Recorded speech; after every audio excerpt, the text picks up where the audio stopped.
ഇലവ് അഥവാ ശാൽമല്ലി ഇന്ത്യയിൽ ഉടനീളം കാണപ്പെടുന്ന വൃക്ഷമാണ് ഇലവ്. വളരെ കട്ടി കുറഞ്ഞ തടിയാണ് ഇതിനുള്ളത്. ഇത് ഏകദേശം 30 മീറ്റർ വരെ ഉയരത്തിൽ വളരുന്നു. ഇതിന്റെ കായ്ക്കുള്ളിൽ പഞ്ഞിയിൽ പൊതിഞ്ഞ നിലവിലാണ് വിത്തുകൾ. രക്തപുഷ്പകം, സ്ഥിരായി, ശാൽമല്ലി, പിഞ്ചില, മോചം, കണ്ടകദ്രുമം, പുരണി എന്നിങ്ങനെയാണ് ഇലവിന്റെ സംസ്കൃത നാമങ്ങൾ. റെഡ് ക്രോട്ടോൺ ട്രീ എന്നാണ് ഇതിന്റെ ഇംഗ്ലീഷ് നാമം. ബോംബാക്സ് മാൽമർഗിയം ഡീസി എന്നാണ് ഇതിന്റെ ശാസ്ത്രീയ നാമം. ഔഷധ ഗുണങ്ങൾ നോക്കിയാൽ ഇലവ് കഫപിത്ത വികാരങ്ങൾ ശമിപ്പിക്കും. ഇതിന്റെ ഉപയോഗം ശരീരകാന്തി വർദ്ധിപ്പിക്കുന്നു. രക്തവികാരം ശമിപ്പിക്കുന്നതിന് ഇലവ് വിശേഷപ്പെട്ട ഔഷധമാണ്. രക്തപ്രതരം, ശ്വേതപ്രതരം എന്നിവ കുറയ്ക്കുന്നതിന് ഇലവിന് കഴിവുണ്ട്.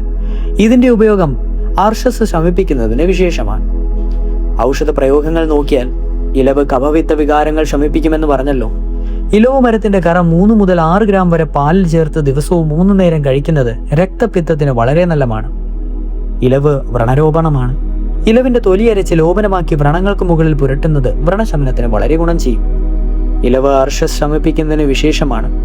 രക്താർഷസിന് ഇലവിനെ ഉണങ്ങിയ പൂവും വിത്തും ആട്ടിൻപാൽ ചേർത്ത് കാച്ചി പഞ്ചസാര ചേർത്ത് കഴിക്കുന്നത് നല്ലതാണ്. ഇലവിന്റെ കഷായം അതിസാരം സമർപ്പിക്കും.